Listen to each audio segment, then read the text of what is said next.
चलो भाई, खाने का टाइम हो गया है, सब लोग उठो और खाना वाना खा लो। और दिया, तुम भी जाकर हाथ मुंह धो लो और बाहर आ जाओ, मैं तब तक खाना लगाती हूँ। जी मम्मी जी। और ये दीपक कहाँ चला गया? इसको तो जब देखो बस काम काम और काम। अभी थोड़ी देर पहले कमरे में आए तो थे। अच्छा, हाँ, अपने बैग से लैपटॉप निकाला और फिर बाहर चले गए। पक्का छत पर गया होगा, वहाँ अपना काम निपटा रहा होगा। बताओ, अपनी शादी की छुट्टी पर है और ये कल मुहे ऑफिस वाले बेचारे को छोड़ ही नहीं रहे। अरे आग लगे ऐसे ऑफिस को। मम्मी जी, अगर ऑफिस को आग लग गई तो फिर ये काम कहाँ करेंगे? ये भी सही है। ये ससुराल में दिया का पहला दिन था। कुछ देर बाद वो अपने पति दीपक के साथ खाना खाने बैठी। खाने में शाही पनीर और रुमाली रोटियां थी, जिन्हें देखकर दिया बहुत खुश हो गई। वाह मम्मी जी, ये रुमाली रोटियां आपने बनाई हैं? अरे नहीं बहू, ये तो शादी में आए हलवाई ने बनाई है। भैया मुझे नहीं आती ये रुमाली वुमाली। हाँ, थोड़ी मेहनत तो है, पर ये रुमाली रोटी लगती बहुत अच्छी है ना मम्मी जी? हाँ चलो, तुम खाना शुरू करो ना, वरना सब्जी ठंडी हो जाएगी और रोटी भी। सुमित्रा की बात सुनकर दिया खाने पर फोकस करने लगी। फिर अगले दिन, दिया बेटा, अब सारे रिश्तेदार चले गए हैं, अब तुम आज पूरा दिन आराम करो। आज खाना मैं बनाऊंगी, फिर कल तुम्हारी पहली रसोई होगी। ठीक है मम्मी जी, जैसा आप कहें। उस दिन सुमित्रा ने तीनों वक्त बढ़िया बढ़िया खाना बनाया, तीनों टाइम अलग अलग सब्जी। फिर रात को सोने से पहले, सुनिए, मम्मी जी ने आज क्या बढ़िया खाना बनाया था ना? हाँ, मेरी माँ बहुत अच्छा खाना बनाती है। मैं जानता था कि तुम्हें भी उनके हाथ का खाना बहुत अच्छा लगेगा। अरे अच्छा तो लगा, लेकिन उन्होंने मेरी टेंशन भी बढ़ा दी। अरे ऐसा क्यों? अगर मम्मी जी इतना अच्छा खाना बनाती हैं, तो उन्हें तो अपनी बहू से भी बहुत सी उम्मीदें होंगी ना, कि मैं भी उनके जैसे ही बढ़िया खाना बनाऊं। हाँ तो दिक्कत क्या है? तुम्हें खाना बनाना नहीं आता है क्या? ना, नहीं नहीं, ऐसी बात नहीं है, पर अगर मैं कल अच्छा खाना नहीं बना पाई तो मम्मी जी को कितना बुरा लगेगा। अब कसम से, अगर कल खाना अच्छा नहीं बनाना तो मैं अपने मायके भाग जाऊंगी, फिर आप कुछ दिन बाद मुझे लेने आ जाना। अरे यार, कितना डर रही हो तुम, मुझे तुम पर पूरा भरोसा है। पर आपने तो मेरे हाथ का खाना अब तक खाया भी नहीं। अब हाँ, वो तो है। तुम एक काम करो, फोन से वीडियो देखकर एक दो बढ़िया रेसिपी सीख लो और वही डिश कल बना लेना, ठीक है ना? हाँ, ये अच्छा आइडिया दिया आपने। दीपक अच्छा लड़का था, उसने दिया की परेशानी का बढ़िया उपाय दिया था। थोड़ी देर बाद दीपक और दिया दोनों मोबाइल में बढ़िया बढ़िया डिशेस देखने लगे। और फिर अगले दिन, बहू उठ गई क्या? हाँ मम्मी जी। चलो फिर मेरे साथ, आज तुम्हारी पहली रसोई है ना, तो सबसे पहले चलकर भगवान जी का आशीर्वाद ले लो। हाँ मम्मी जी, चलिए। पूजा करने के बाद दिया रसोई में चली गई और खाना बनाने लगी। तभी उसकी सास सुमित्रा फिर से उसके पास आती है। मैं और तुम्हारे पापा बाहर टीवी देख रहे हैं, तुम्हें कोई भी मदद चाहिए तो मुझे आवाज लगा लेना, ठीक है? जी जी ठीक है मम्मी जी। सुमित्रा के जाते ही दिया ने अपना माथा पकड़ लिया। दरअसल उसे सारी सब्जियां तो बनानी आती थी, पर रोटी बनाने में उसका हाथ तंग था। आज तो मैं मर गई, हे भगवान मेरी रक्षा करना। अगर मेरी रोटी जल गई या फिर कच्ची रह गई तो फिर तो मेरी शामत है आज। दिया को जिस बात का डर था वही हुआ, उससे कुछ रोटियां कच्ची बन गईं और कुछ ज्यादा सिक कर काली हो गई। फिर थोड़ी देर बाद दिया अपने हाथ से बनी सब्जी रोटी लेकर बाहर आई। लीजिए मम्मी जी, बन गया खाना। हाँ हाँ लाओ बहू, बड़ी देर से भूख लग रही थी। आज तो हम जो है अपनी नई बहू के हाथ का खाना खाएंगे भाई। दिया ने कांपते हाथों से सभी के लिए कटोरी में सब्जी निकाली और फिर, बहू रोटी भी तो लाओ। वो पापा जी, पहले सब्जी खाकर देखिए ना, मैंने बिल्कुल अलग स्टाइल में बनाई, आपको अच्छी लगेगी, फिर बाद में खाते हैं ना रोटी। हाँ, पर बिना रोटी के सब्जी कैसे खाएंगे बेटा, लाओ रोटियां दो। बेचारी दिया ने डरते डरते रोटियों का डिब्बा जैसे ही खोला तो उसकी सास सुमित्रा की भौएं चढ़ गई।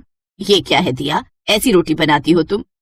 सॉरी मम्मी जी, वो मायके में सब्जी तो मैं ही बनाती थी, पर रोटियां हमेशा माँ ही बनाती थी तो।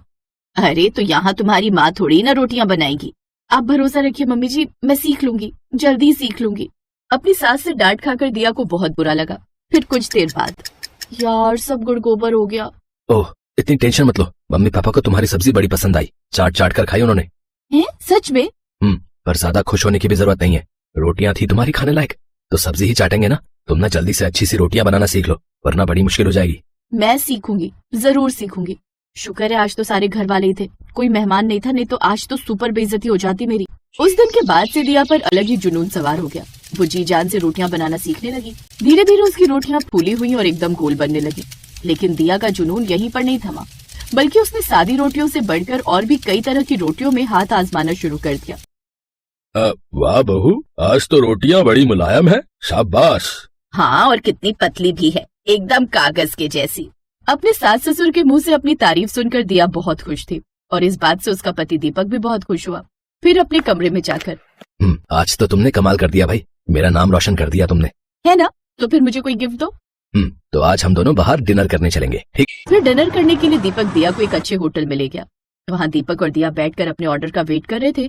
तभी दीपक की नजर वहाँ बैठे एक परिवार पर गई, जिसमें एक सास ससुर और उनके बेटा बहू थे।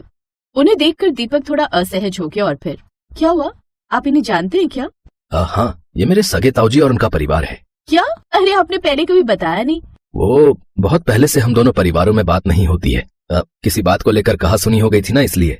अरे कुछ भी हो, पर हैं तो आपके बड़े पापा ना। रुको मैं अभी आती हूँ।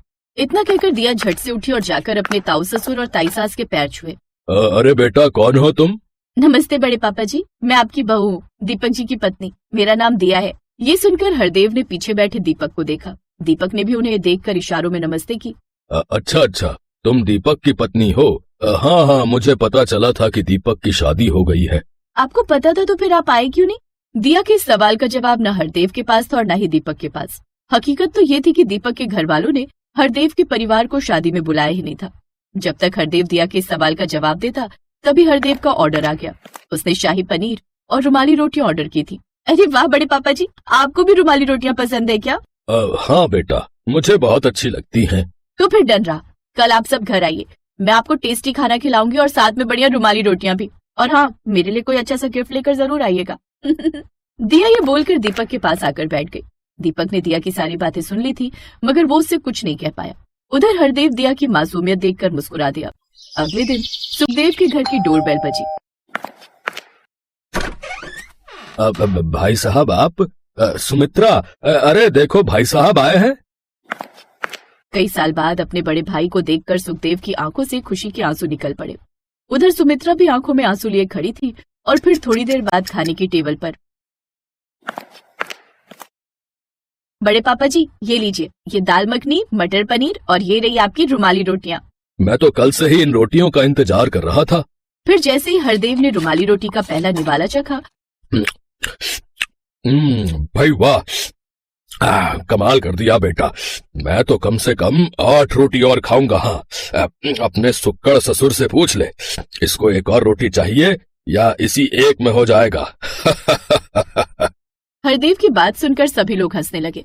दिया के प्यार और उसकी गर्मा गर्म रुमाली रोटियों ने एक बार फिर एक परिवार में प्यार की गर्माहट भर दी थी। एक बार फिर एक टूटे परिवार को जोड़ दिया था और इसके लिए सभी उसे आशीर्वाद दे रहे थे।